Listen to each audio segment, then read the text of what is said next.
Guys, I wanted to do a short talk on Amy, the amygdala. And kind of a little bit of why running helps that. So let's see. I'll start with what the amygdala is real quick. So we actually have two of them. All right, it's located kind of like if you were to point to the inside of your ears and like near your eyes, wherever that line would intersect, that's where our amygdala are located. And that part of the brain keeps us safe.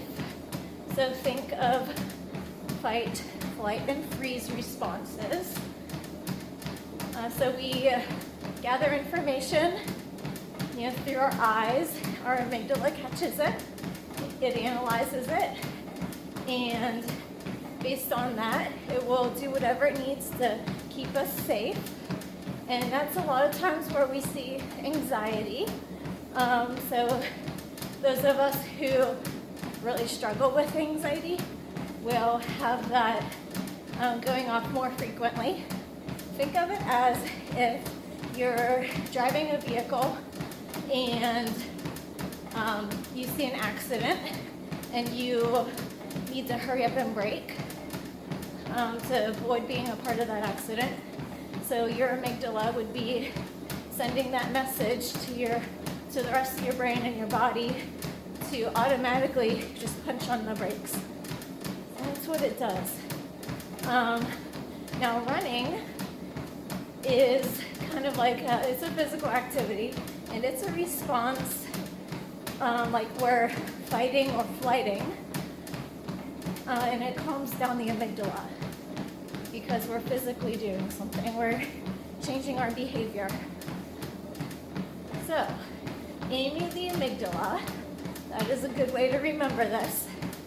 She is that family member who always remembers something bad or like dangerous that has ever happened, and she will always bring it up and remind you of that.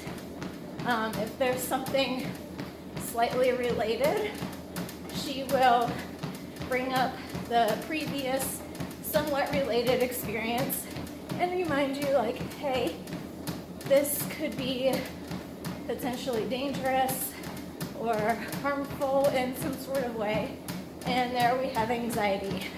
So that's what Amy does. And so when it comes to running, you can just tell Amy, shut up, we're going on a run.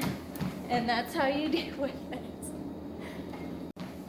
All right, so rewinding, all joking aside, really if you're feeling anxious about something and there's not actually any real threat present, and it's just irrational thoughts, irrational beliefs, faulty thinking, distorted thoughts,